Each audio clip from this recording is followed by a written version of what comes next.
Company को पता था बोइंग के प्लेन खराब है, उड़ने लायक नहीं है, फिर भी कंपनी बोइंग में बैठाती रही, लोगों की जान जोखिम में डालती रही। हमारी सरकार ने इस पर कोई भी ऑप्शन नहीं उठाया। ये अब तक का सबसे मोस्ट डेंजरस प्लेन क्रैश है जो कि इंडिया में हुआ है। प्लेन टेक ऑफ से लेकर क्रैश होने तक 5 मिनट के अंदर जाने क्या से क्या हो गया। सुनो, 12 जून को बोइंग की 787 फ्लाइट करीब 1:38 पर गुजरात सरदार वल्लभ भाई Patel international airport runway number 23 से लंदन जाने के लिए टेक ऑफ करती है। प्लेन को लंबा सफर तय करना था, इसलिए टैंक फुल था। इसलिए प्लेन में पैसेंजर और क्रू मेंबर सहित 242 लोग सवार थे, जिसमें प्लेन में 169 Indian, 53 British, 7 Portuguese and 1 Canadian था। और प्लेन में गुजरात के सीएम मिनिस्टर विजय रूपानी भी थे, जो अपनी बेटी से लंदन मिलने जा रहे थे। प्लेन को उड़ा रहे थे कैप्टन सुमित सब्रवाल, जिनका खुद का 8200 प्लस घंटे का फ्लाइंग एक्सपीरियंस था। दूसरे CLO पायलट थे कनीफ कुनाफर, जिनका 11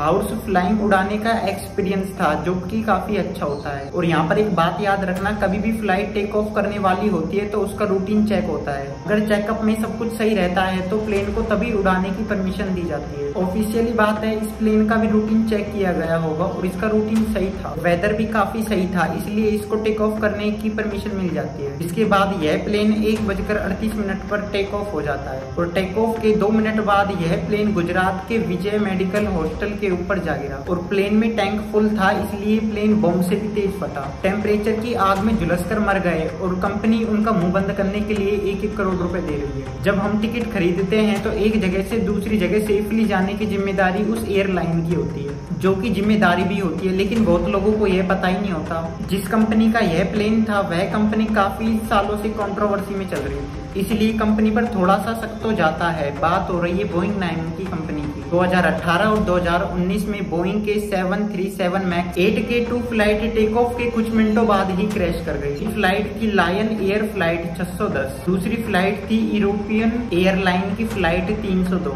इस एक्सीडेंट में 300 से ज्यादा लोगों की जान चली गई, जिसके बारे में आप यहाँ पर पढ़ सकते हैं। फिर इन्वेस्टिगेशन के बाद पता चला कि प्लेन के सॉफ्टवेयर में खराबी थी और स्कैनर भी फॉल्टी थे। मार्च 2019 के आते आते 737 को पूरी तरह ग्राउंडली कर दिया था, क्योंकि इन प्लेन में बैठना सेफ नहीं था। यह वो सेम एयरक्राफ्ट नहीं है जो अहमदाबाद में क्रैश हुआ था। चलो अब उसके बारे में बात करते हैं। मार्च 2013 में 787 बोइंग के 50,000 से ज्यादा फ्लाइट ग्राउंडली थे, क्योंकि उनकी बैटरी में प्रॉब्लम थी। और उसी साल जापान में वायरिंग का एक इशू पाया गया और आगे जाकर जनवरी 2024 में बोइंग के एक इंजीनियर ने एयरक्राफ्ट की फ्लैट मैन्युफैक्चरिंग के ऊपर सवाल उठाए थे। वो 3 साल तक इशू गाइड करता रहा, लेकिन उसकी बात पर किसी ने ध्यान नहीं दिया। पिछले साल सिडनी टू ऑकलैंड जाकर बोइंग की फ्लाइट 7879 में एक टेक्निकल इशू आ गया था और अचानक फ्लाइट तेजी से नीचे आने लगी। लोगों का सर सीलिंग से टकरा गया और 50 से ज्यादा पैसेंजर इंजर हो गए। इतना सब कुछ होने के बाद भी एयरलाइन ने बोइंग 787 को यूज करना बंद नहीं किया। उन्होंने कंटिन्यू रखा और बोइंग क्वांटिटी प्रेशराइज करता रहा ताकि वो यह प्रॉब्लम सॉल्व कर सके। 2021 में इस प्लेन के Italian supplier faulty parts supplier किए, जिनका स्टार्टिव एक्शन ही फिट था। 2017 से लेकर 2020 तक 500 से ज्यादा ड्रीम लाइनर फ्लाइट में वीक मेटल अलॉय व्हील का इस्तेमाल किया गया और 2013 में फ्रॉड के चलते कई लोगों को अरेस्ट भी किया गया था। फिर बोइंग ने अपनी स्टेटमेंट दी कि पार्ट्स रिप्लेस हो सकते हैं। अब इतना डेटा सुनने के बाद यू एज ए ट्रेवलर, क्या आप बोइंग पर विश्वास कर सकते हो? जरा प्लेन में बैठे इस यात्री की वीडियो देखो।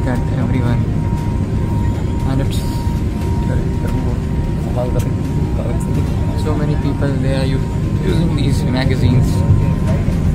AC is not working at all.